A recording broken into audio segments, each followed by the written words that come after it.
Situated on the southern coast of France, bordering the Mediterranean Sea, Calanques National Park attracts upwards of 3 million visitors a year. And for such a young park, established in only 2012, this is rapidly becoming a problem. Why do so many tourists pack their bags and head to Calanques National Park? Because at this park, you can enjoy much more than just a scenic trail. When you come to Calanques, don't only pack your hiking boots, you'll also need your swimsuit, a snorkel, and possibly even a boat as well. As a park that spans both terrestrial and maritime areas, Calanques National Park is a jewel of biodiversity and endemic Mediterranean species.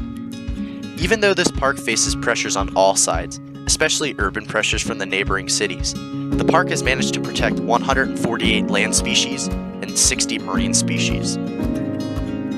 Coral ecosystems are abound in the marine depths of the park, although they are all under heavy pressure from climate change.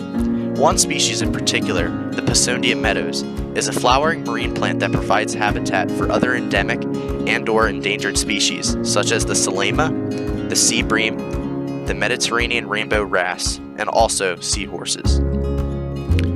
It is unique species like these, often endemic to the area and contributing their special ecosystem function, that make this park such a crucial place to protect and study.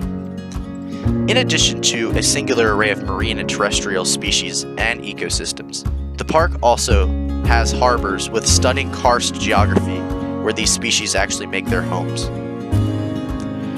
The unique formation of these cliffs occurred millennia ago when hundreds of meters of thick debris emerged out of the sea as the African and Eurasian plates collided. As this belt of coastal mountains eroded, caves and sinkholes formed to illustrate the dramatic topography seen in this park. Scientists flock to this location to study the depths of the park and the creatures that can live here. The topography transformation also led to the creation of ravines and inlets, and subsequently booming coastal cities next to the park.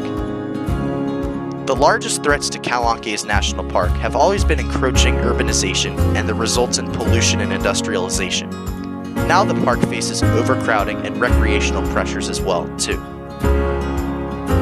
Calanques National Park is situated between the urban centers of Marseille, Cassis, and La Ciotat. Calanques National Park's sustainability concerns are mainly due to the park's proximity to nearby urban centers. Although companies have since been forced to clean up their act, pollutants from past industrial waste still harm the park and continue to pollute its waters and fragile coral ecosystems. In addition, global climate change has exacerbated the urban pressures on the park. Increased sea temperatures have contributed to coral bleaching, and warming seasonal temperatures have also created harsher, hotter summers for the terrestrial plants. In order to sustain the park for future generations, the park's government has installed positions like eco-guards to educate and monitor tourists while they're in the park. Tourists' ignorance of park rules, like ignoring no-harvest fish zones, accidentally introducing invasive species, or smashing native shrubs by taking a rogue path, can lead to detrimental effects on the park and its ecosystems when repeated many times. Eco-guards and other park rangers help to control tourism activities and keep an eye on the species of the park. Above the eco-guards, the park's 3-branch council works to promote the park as a destination and also to maintain its ecosystems. This is a hard balance to maintain. Previously, in the 19th and 20th centuries, locals began to fight for control and protection of this cultural land which was being taken advantage of by huge industrial companies and rich tourists. In 1910, one of the largest demonstrations finally set a regionalist movement around protecting Calanques, but the park wasn't actually created until almost April of 2012, after much back and forth between France's National Park Service and the local stakeholders. In present day, the park's management has settled since its long upbringing and creation from 2012. The park is governed and shared among 3 councils made of local stakeholders and locally elected officials. The chair is Didier Riault and is overseen by the France's National Park Service System and the Agency for Biodiversity. While the park does face extreme urban pressures and changes due to climate change, the park's governance has created partnerships to help maintain the park's sustainability. One recent example is the 2017-2018 Sustainable Development Strategy, coordinated with the organization Desti Med.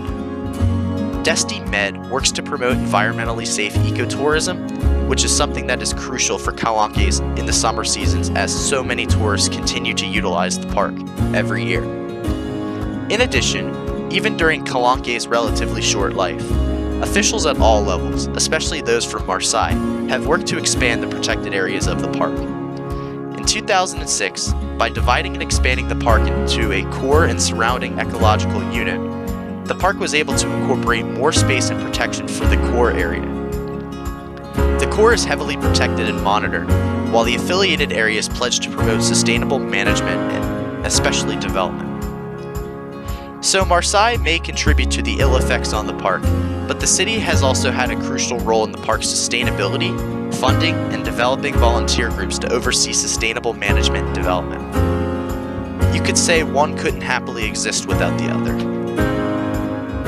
According to Calanques National Park's ID card, the park's goal for present and future generations is to ensure that everyone has the opportunity to relax, work, and live sustainably on this outstanding stretch of coast, in harmony with nature and with the park's cultural identity. This park's ecosystem has been developing for millennia to create a biodiversity hotspot of both terrestrial and maritime species.